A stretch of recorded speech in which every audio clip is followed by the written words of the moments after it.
नमस्कार, हमारी इस खास पेशकश में आपका स्वागत है। आपके साथ मैं हूं अमित शर्मा। तो लोकसभा चुनाव का बिगुल बज चुका है। सभी पार्टियां अपनी अपनी तैयारी में जुट चुकी हैं। हरियाणा की खासतौर पर बात करें तो हरियाणा में भी चुनावी तैयारियां की जा रही हैं। सभी पार्टियां अपनी अपनी जीत का दावा भी कर रही हैं, लेकिन किसी भी पार्टी ने अभी अपने उम्मीदवारों का ऐलान नहीं किया है। और कहा यह जा रहा है कि सभी पार्टियां इस बात का इंतजार कर रही हैं कि बीजेपी कब अपने उम्मीदवारों का ऐलान करे, और जैसे ही बीजेपी अपने उम्मीदवारों का ऐलान करेगी उसके बाद सभी पार्टियां अपने अपने पत्ते खोलेंगी, क्योंकि बीजेपी ये पहले ही साफ कर चुकी है कि वो जिताऊ उम्मीदवार को ही टिकट देने वाली है। आप रिपोर्ट देखिए।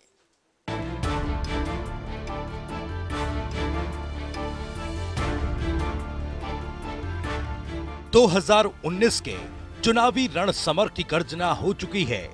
अब तक अपनी अपनी तरकश में विरोधियों को भेद देने वाले अस्त्र संजोए जा रहे हैं, लेकिन अब वक्त आ गया। सिर्फ चुनावी योद्धा नहीं होंगे, मुकाबला अलग अलग दलों के थिंक टैंक्स के बीच भी होगा। ये वही थिंक टैंक्स हैं जिनकी रणनीतियां इन चुनावी रण समर में मुकाबिल होंगी। तो बस इंतजार अब पत्ते खुलने का है, वो पत्ते जिन्हें लेकर अब तक सस्पेंस रखा गया, क्योंकि मुकाबले में कौन कौन से उम्मीदवार उतारे जाएंगे उस पर से अभी पर्दा उठना बाकी है। इस फागुन महीने में शबाबी ठंडक के बीच हरियाणा की राजनीतिक जमीन तमतमा उठी है। विपक्षी दलों के सामने मोर्चा मारकर ये साबित कर देने का मौका है कि वो जनाधार वापस मजबूत करने में सफल रहे, तो वही सत्ता पक्ष बीजेपी के सामने अपनी साख को कायम रखने की चुनौती है। लिहाजा जाहिर है दांव सिर्फ उन कैंडिडेट्स पर ही लगाए जाएंगे जो पार्टी के लिए जिताऊ साबित हो सके। हरियाणा में लोकसभा की कुल 10 सीटें हैं, जिनमें से वर्तमान में 7 सीटों पर बीजेपी के ही सांसद काबिज हैं। लेकिन हालात इस बार जरा हटकर हैं, क्योंकि चुनावी उफान 2014 वाला नहीं, ये 2019 का वो चुनावी साल है जो बड़े बड़े धुरंधरों के भी पसीने छुड़ा सकता है। लिहाजा निगम चुनाव और जींद बाई इलेक्शन में चुनावी हश्र देखने वाले प्रदेश के विरोधी दल छाछ भी फूक फूक कर पिएंगे। उधर सत्तारूढ़ी बीजेपी जरूर पूरी कॉन्फिडेंस में दिखाई दे रही है। हालांकि उसके उम्मीदवार कौन कौन होंगे ये पत्ते उसने भी अभी नहीं खोले। वैसे इसे लेकर राजनीतिक गलियारों में कानाफूसी जरूर तेज हो चुकी है। कुछ हॉट सीट्स में धर्मनगरी कुरुक्षेत्र का नाम जोरदार ढंग से उछल रहा है। 2014 की महाभारत में सूरमा साबित हुई बीजेपी को कुरुक्षेत्र इस बार सोचने को मजबूर कर रहा है, क्योंकि बीजेपी के टिकट पर सांसद चुने गए राजकुमार सैनी बीजेपी को मझधार में ही गुड बाय कह गए हैं। हालांकि बावजूद उसके बीजेपी ये जता रही है कि उससे उन्हें कोई फर्क नहीं पड़ने वाला। नया चुनाव आने वाला है, अब इन सारी चीजों के पचड़े में हम नहीं पड़ना चाहते। नए चुनाव में कौन वहां होगा, कैसे होगा, पार्टी तय करेगी और वो लोग अपने आप अलग थलग हो जाएंगे। हरियाणा से बीजेपी के चुनाव प्रभारी कलराज मिश्र भले ही उम्मीदों और आशाओं से भरपूर बातें करते रहे हैं, लेकिन यहाँ से उम्मीदवारों की कतार में नारायणगढ़ से विधायक नायाब सैनी भी हैं। इसके अलावा एक उड़ती उड़ती खबर मेनका गांधी की भी आई थी, जो पुरखों की जमीन पर लौट आने की बात कहकर अचानक सुर्खियों में छा गई थी। सूत्रों की अगर यकीन करें तो उसके मुताबिक मेनका पार्टी कमान से कुरुक्षेत्र के टिकट की डिमांड कर सकती है। हालांकि इन चर्चाओं में हकीकत कितनी है वो जल्द जाहिर हो जाएगा। दूसरी हॉट सीट है खुद सीएम सिटी वाली सीट करनाल। यहां से वर्तमान में बीजेपी के टिकट पर सांसद बने अश्विनी चोपड़ा विराजमान हैं। चर्चा है कि इस बार बीजेपी उन्हें फिर से मुकाबले में उतारने से परहेज कर सकती है। पंजाबी बेल्ट की इस सीट पर बीजेपी को तलाश किसी मजबूत पंजाबी चेहरे की है, लेकिन इस बीच स्वामी ज्ञानानंद का नाम खूब चर्चाओं में छाया हुआ है, जो पंजाबी होने के अलावा सीएम मनोहर लाल के मोस्ट फेवरेट माने जाते हैं। हिसार लोकसभा क्षेत्र इस फहरिस्त में एक और हॉट सीट मानी जा रही है, जहां हाल फिलहाल पिछले चुनाव में इनेलो के टिकट पर चुनाव जीतने वाले दुष्यंत चौटाला आसीन हैं। बीजेपी इस बार इस सीट पर किसी भी कीमत पर जीत हासिल करना चाहेगी। इस सीट पर भजनलाल और देवीलाल परिवारों का दबदबा रहा है। ऐसे में बीजेपी के लिए ये सीट किसी चैलेंज से कम नहीं। बीजेपी हिसार से मुकाबले में जाहिर तौर से अपने किसी दमदार चेहरे को ही मुकाबले में उतार सकती है। जाटलैंड का एक मजबूत गढ़ और पूर्व सीएम हुड्डा की सिटी रोहतक भी सबसे हॉट सीटों में शामिल है। रोहतक से वर्तमान में पूर्व सीएम हुड्डा के पुत्र दीपेंद्र हुड्डा सांसद हैं। जाटलैंड की इस सीट पर बीजेपी जीत हासिल करने के लिए पूरा जोर लगाएगी। खुद बीजेपी आलाकमान भी हरियाणा की सीट को चैलेंज की तरह देख चुके हैं। ऐसे में रोहतक से मुकाबले में किसे उतारा जाए, ये देखना बेहद दिलचस्प होगा। 2014 में मोदी लहर के बावजूद जिस सिरसा को बीजेपी गवा चुकी है, उसे हासिल करने के लिए वो इस बार पूरा दम लगाएगी। सिरसा लोकसभा क्षेत्र के अंदर आने वाले 9 विधानसभा क्षेत्रों में सिर्फ टोहाना में ही बीजेपी का विधायक है। बीजेपी के पास फिलहाल कोई दमदार चेहरा नहीं है। बीजेपी के टिकट दावेदारों में सुनीता दुग्गल और कृष्ण बेदी के अलावा रिटायर्ड आईपीएस अधिकारी कामराजा का भी नाम चल रहा है। भारतीय राजस्व सेवा की नौकरी छोड़कर बीजेपी में आई सुनीता दुग्गल को पिछली बार टिकट नहीं मिला था, लिहाजा इस बार उनके नाम पर विचार किया जा सकता है। जाटलैंड का दिल माने जाने वाले सोनीपत पर फिलहाल बीजेपी का राज है। यहां से वर्तमान बीजेपी के सांसद रमेश कौशिक हैं, लेकिन इस बार माना जा रहा है कि जाटलैंड का गढ़ माने जाने वाली सोनीपत लोकसभा सीट को दोबारा जीतने के लिए बीजेपी को भारी मशक्कत करनी पड़ेगी। रमेश कौशिक को लेकर चर्चाएं कुछ ऐसी हैं कि इस बार बीजेपी उनके नाम पर विचार तो कर सकती है, लेकिन कतार में बीजेपी के दूसरे दावेदार भी हैं, जिनमें कृष्ण गहलावत के अलावा पहलवान योगेश्वर दत्त का भी नाम शामिल है। योगेश्वर पिछले दिनों सीएम से मुलाकात के लिए भी पहुंचे थे, जिसके बाद से इस तरह की हवाओं को जोर मिला है। 2014 के लोकसभा चुनाव में बीजेपी ने आसानी के साथ भिवानी महेंद्रगढ़ लोकसभा सीट पर जीत दर्ज की थी। इस बार भी बीजेपी यहां जीत की उम्मीद रखती है। वर्तमान सांसद धर्मवीर सिंह 1.5 साल पहले लोकसभा चुनाव लड़ने से इनकार कर चुके थे, लेकिन जींद उपचुनाव और मेयर के चुनाव में बीजेपी का परचम लहराने के बाद धर्मवीर ने यू टर्न लेते हुए लोकसभा चुनाव लड़ने पर रजामंदी जता दी। हालांकि इस सीट से जनरल वीके सिंह के चुनाव लड़ने की भी चर्चा है। पंजाब बेल्ट पर मौजूदा अंबाला इन दिनों खूब सुर्खियों में छाई हुई है। यहां से मौजूदा बीजेपी के सांसद रतनलाल कटारिया हैं, लेकिन इन दिनों इस रिजर्व सीट को लेकर चर्चाएं जबरदस्त हैं।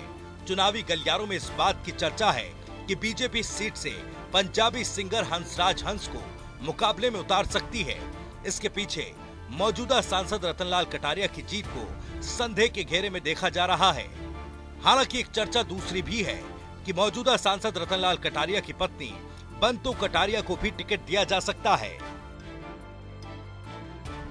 प्रदेश की 10 लोकसभा सीटों पर परचम लहराने के लिए बेकरार दिख रही सत्तारूढ़ बीजेपी चुनाव से पहले की पूरी वर्जिश करती दिखाई दे रही है। खुद पार्टी के राष्ट्रीय अध्यक्ष अमित शाह, जिन्हें पार्टी का थिंक टैंक भी कहा जाता है, वो हरियाणा के चुनाव पर पूरा फोकस करते और इसे बड़ी संजीदगी से लेते दिखाई दे रहे हैं। ऐसे में लोकसभा चुनाव में उतारे जाने वाले चुनिंदा उम्मीदवारों पर जाहिर तौर से बीजेपी पूरा मंथन कर रही होगी, जिस पर से अगले कुछ दिनों में सस्पेंस का पर्दा उठ जाएगा। लेकिन उससे पहले दूसरे विपक्षी दलों को लेकर भी चर्चा कुछ यूं है कि वो पहले बीजेपी के उम्मीदवारों की घोषणा किए जाने के बाद ही अपने पत्ते खोलेंगे। राजनीति डेस्क, जनता टीवी।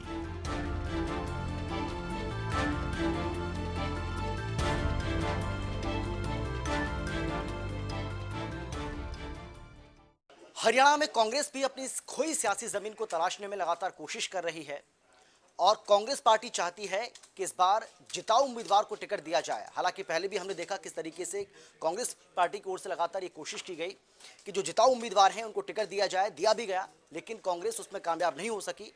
लेकिन इस बार कांग्रेस ने यह साफ कर दिया है कि किसी भी सूरत में टिकट ऐसे उम्मीदवार को नहीं दिया जाएगा या ऐसे उम्मीदवार पर दाव नहीं खेला जाएगा जो जिताने में कामयाब नहीं है।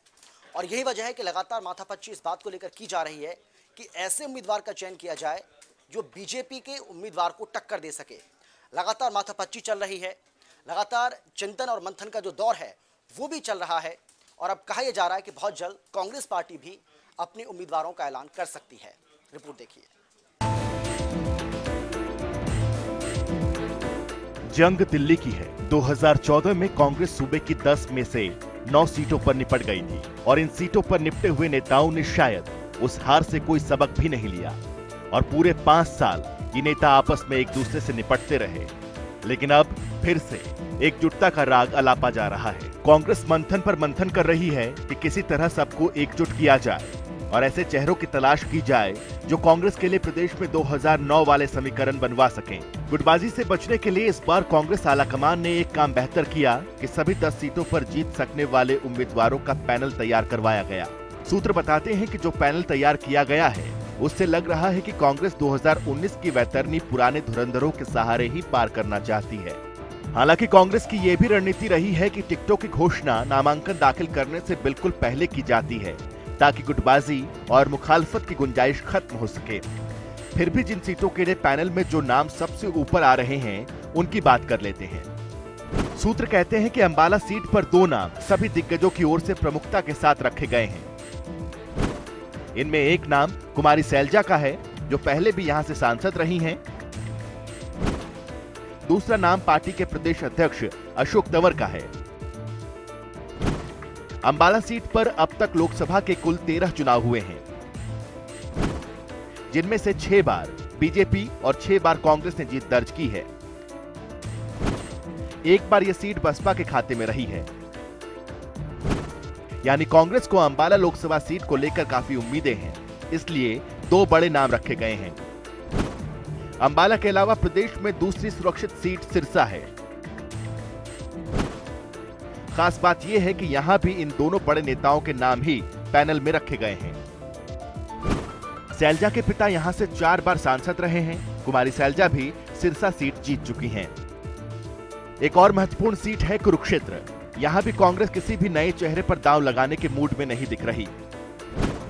पैनल में जो नाम है उनमें सबसे ऊपर है पूर्व सांसद नवीन जिंदल का। पार्टी जिस दूसरे नाम पर विचार कर सकती है वो है रणदीप सिंह सुरजेवाला का। देखना होगा कि इन दोनों धुरंधरों में से रण की कमान किसे सौंपी जाती है।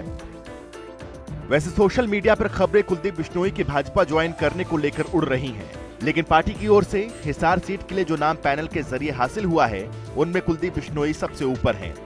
कहा यह भी जा रहा है कि कुलदीप यहां से अपने बेटे भव्य बिश्नोई के लिए टिकट मांग रहे हैं। कांग्रेस के भीतर के लोगों ने बताया कि रोहतक सीट के लिए सिर्फ एक ही नाम भेजा गया है और वो है दीपेंद्र हुड्डा का। इसी तरह भिवानी से जो नाम भेजे गए हैं उन्हें देखकर भी लग रहा है कि कांग्रेस बहुत सेफ गेम खेलना चाहती है। यहां के लिए पैनल में 2 नाम प्रमुख हैं, एक श्रुति चौधरी का, दूसरा उनकी मां और सीएलपी लीडर किरण चौधरी का। वैसे श्रुति के चांस ज्यादा बताए जा रहे हैं। गुरुग्राम से भी इस बार कांग्रेस कोई बड़ा चेहरा ही सामने रखना चाहती है। हालांकि यहां का पैनल कुछ बड़ा बताया जा रहा है।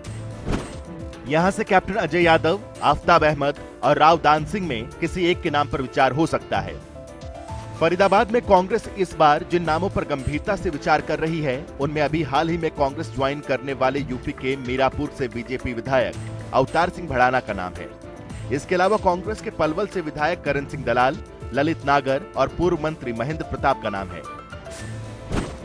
बताया जा रहा है कि फरीदाबाद से अवतार के भाई करतार भी कांग्रेस के टिकट के लिए प्रयास कर रहे हैं। सोनीपत और करनाल सीट को लेकर कांग्रेस में रोचक स्थिति बनी हुई है। इन सीटों पर जातीय समीकरणों को साधना भी एक बड़ा टास्क बन चुका है।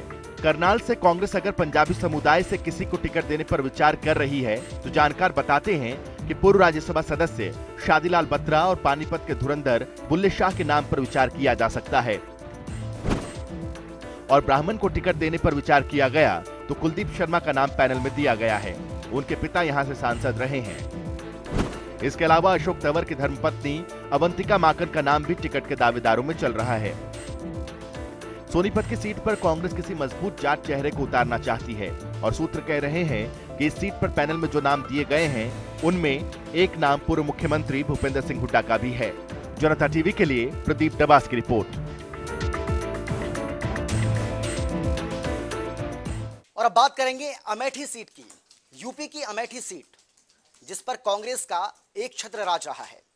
राहुल गांधी पिछले 4 बार से लगातार यहां से सांसद हैं, लेकिन साल 2014 में बीजेपी ने स्मृति ईरानी के ऊपर दांव खेला और स्मृति ईरानी ने राहुल गांधी को कड़ी चुनौती दी। तकरीबन 1.5 लाख वोटों के अंतर से वो सिर्फ हारी थी। और उसके बाद से जब यूपी में विधानसभा का चुनाव हुआ तब भी यहां पर लगातार हमने देखा कि किस तरीके से कांग्रेस पार्टी हार गई, क्योंकि 5 सीटें आती थी और 5 में से 5 की जो सीटें हैं वो कांग्रेस पार्टी यहां पर हार गई। उसके बाद जब पंचायत का चुनाव हुआ तो पंचायत का चुनाव भी कांग्रेस पार्टी यहां से नहीं जीती, और उसके बाद अब कांग्रेस को यह समझ आ गया है कि अमेठी की लड़ाई को जितना वो आसान समझती है उतनी आसान उसके लिए है नहीं। आप रिपोर्ट देखिए।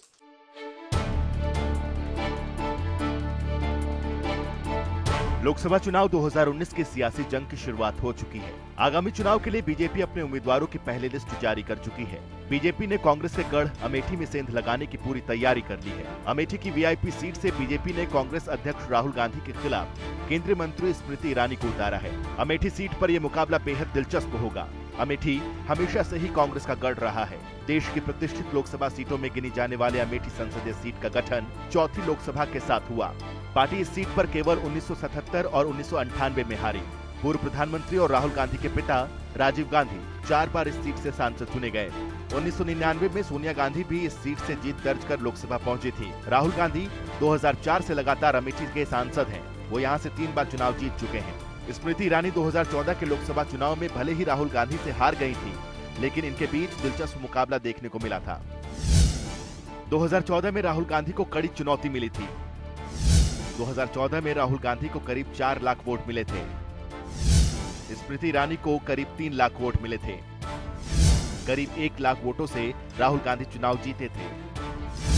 2009 में राहुल गांधी करीब 3.25 लाख वोटों से जीते थे। 1967 से लेकर अब तक के चुनाव में महज 2 बार को छोड़कर बाकी समय अमेठी ने हाथ का ही साथ दिया है। 1967 में कांग्रेस की तरफ से विद्याधर वाजपेयी विजयी रहे थे। उन्होंने गोकुल प्रसाद पाठक को हराया था, जो जनसंघ से थे। 1971 में विद्याधर वाजपेयी फिर से जीते थे और इस बार भी उन्होंने गोकुल प्रसाद पाठक को हराया था।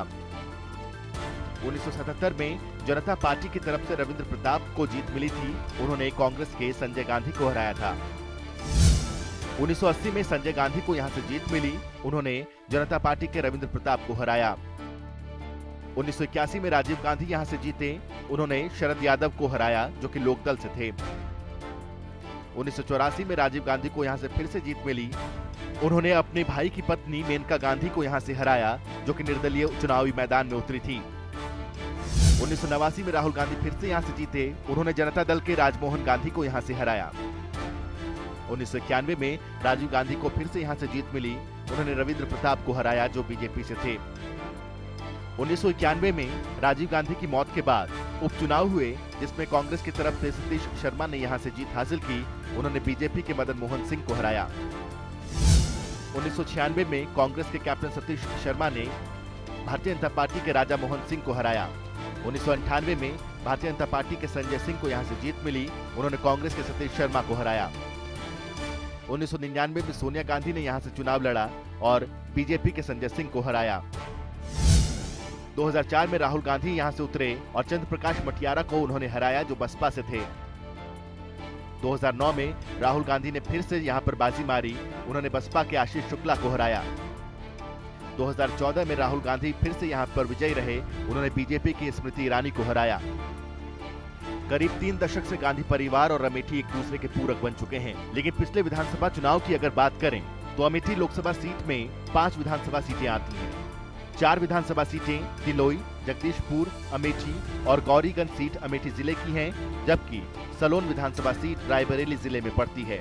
2017 के विधानसभा के चुनाव के परिणामों की अगर बात करते हैं तो 5 सीटों में से 4 सीटों पर बीजेपी को जीत मिली थी। 1 सीट पर सपा को जीत मिली थी। ये कांग्रेस के लिए परेशानी वाली बात रही थी। 2017 के विधानसभा चुनाव में सपा कांग्रेस ने गठबंधन किया था, लेकिन अमेठी और गौरीगंज सीटों पर दोनों पार्टियों ने प्रत्याशी उतारे थे।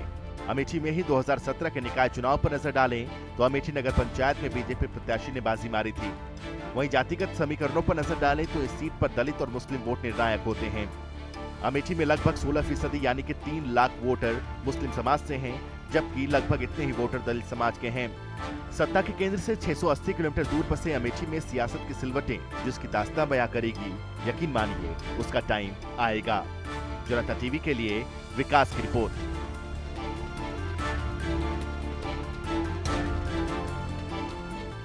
जैसे जैसे लोकसभा चुनाव नजदीक आ रहा है, वैसे वैसे राजनेताओं का पार्टी बदलने का जो सिलसिला है वो भी अब शुरू होता जा रहा है। कोई कांग्रेस छोड़कर बीजेपी में आ रहा है, तो कोई कांग्रेस छोड़कर बीजेपी में जा रहा है, तो कोई इनेलो छोड़कर बीजेपी में शामिल हो रहा है। पार्टियों को लगता है कि अगर कोई भी ऐसा उम्मीदवार जो दूसरे उम्मीदवार को कड़ी टक्कर दे सकता है, अगर वो पार्टी में आता है तो उससे पार्टी मजबूत होगी और उसके कहीं ना कहीं पार्टी को ज्वाइन करने से पार्टी को उस जीत दिलाने में कामयाबी हासिल हो सकती है। और ऐसा ही कुछ इन दिनों हरियाणा में भी देखने को मिल रहा है।